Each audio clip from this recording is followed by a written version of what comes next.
Welcome to happiness Mantra by Chetan. हमारी आज की स्टोरी एक गुरुजी और उनके शिष्यों की है जो जंगल से गुजर रहे हैं। बहुत देर तक जंगल में चलते चलते सब थक जाते हैं। तब गुरुजी बोलते हैं कि थोड़ी देर विश्राम कर लो। सब लोग रेस्ट करने लगते हैं। तब गुरुजी बोलते हैं कि प्यास लग रही है, आसपास कहीं कोई नदी या नहर है, पानी का हल्का हल्का शोर सुनाई दे रहा है, तो पानी लेके आओ। तो शिष्य जाते हैं पानी लेने। नदी में देखते हैं कि नदी का बहाव बहुत तेज है, नदी बिल्कुल मडी हो रही है, बहुत मिट्टी है नदी में। तो वो पानी लेकर नहीं आते। आके गुरुजी को बोलते हैं कि पानी तो बहुत मिट्टी वाला हो रहा है, ये पीने योग्य नहीं था, इसलिए हम लाए नहीं। तो गुरुजी बोले कि कोई बात नहीं, थोड़ी देर और आराम करो। अभी कुछ घंटों बाद गुरुजी दोबारा अपने शिष्यों को बोलते हैं कि अब जाओ और पानी लेके आओ। वो शिष्य दोबारा जाते हैं। अब देखते हैं कि नदी बिल्कुल शांत है, सारी मिट्टी नीचे बैठ गई है और पानी बिल्कुल क्रिस्टल क्लियर है।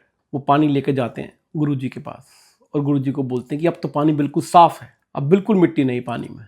तो गुरुजी अपने शिष्यों को समझाते हैं कि कभी कभी लाइफ में ऐसी सिचुएशन होती है जब उस समय को बीतने देना चाहिए, हमें कुछ करने की जरूरत नहीं होती, बस वक्त चाहिए होता है। कई बार आपने ये भी सुना होगा कि टाइम हील्स एवरीथिंग।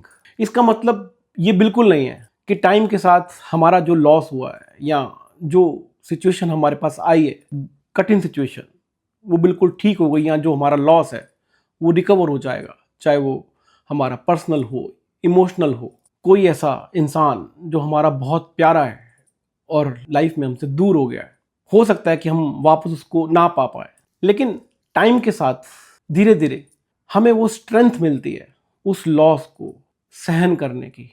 हमारा माइंड उस लॉस के लिए एक्सेप्ट कर लेता है, उस सिचुएशन को एक्सेप्ट कर लेता है। तो वो लॉस को रिकवर नहीं किया जा सकता, लेकिन धीरे धीरे हो सकता है कि हमारे पास नई अपॉर्चुनिटीज आए, सिचुएशन चेंज हो, डायनेमिक्स चेंज हो और हम उस सिचुएशन को भूलकर जीवन में आगे बढ़ पाएं।